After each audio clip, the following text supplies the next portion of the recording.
We are here to present the Morse v. Frederick court case by Avery, Hanson, and Kenzie, Dray. Holds up a banner at the school-supervised event with the message "Bong hits for Jesus," which is the slang reference to smoking marijuana.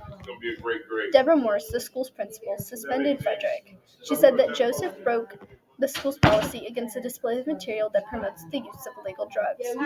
Frederick sued his principal for infringing upon his First Amendment right of freedom of speech. The U.S. District Court for the District of Alaska in Juneau ruled for the principal, saying that Frederick's action was not protected by the First Amendment, while the U.S. Court of Appeals for the Ninth Circuit reversed that and held that Frederick's banner was constitutionally protected. The principal appealed, and the U.S. Supreme Court granted to hear the case. The court case Morse v. Frederick has the constitutional question of which does the First Amendment allow public schools to prohibit students from displaying messages promoting the use of illegal drugs at school-supervised events. This was answered with a yes, meaning that the First Amendment does allow public schools to prohibit students from displaying messages. This was created by a 5-4 vote decision, with Chief Justice John Roberts holding the majority opinion, saying that although students do have some right to political speech even while in school, this right does not extend to pro-drug messages that may undermine the school's important mission to discourage drug use. While in the dissenting opinion, Justice Alito stressed that the decision applied only to pro-drug messages and not to broader political speech, in case that was ever attacked. There is a second question in this court case, which is not constitutional but is important to add.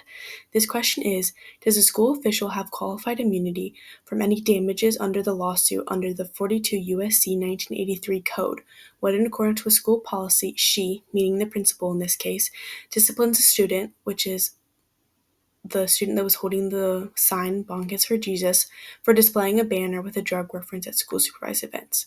This at first was not reached, but later the dissenting opinion conceded that the principal should have had immunity from the lawsuit, but stood by that the majority opinion was deaf to the constitutional imperative to permit unfettered debate even among high school students.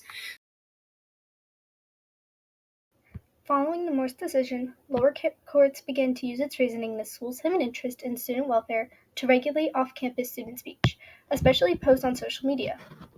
In the Supreme Court's decision in the Morse v. Frederick, it significantly expanded the authority of public school officials to restrict student speech, establishing that they can prohibit pro-drug messages that a reasonable observer would interpret as promoting illegal drug use, even if the speech occurs at an off-campus or a student-sponsored event.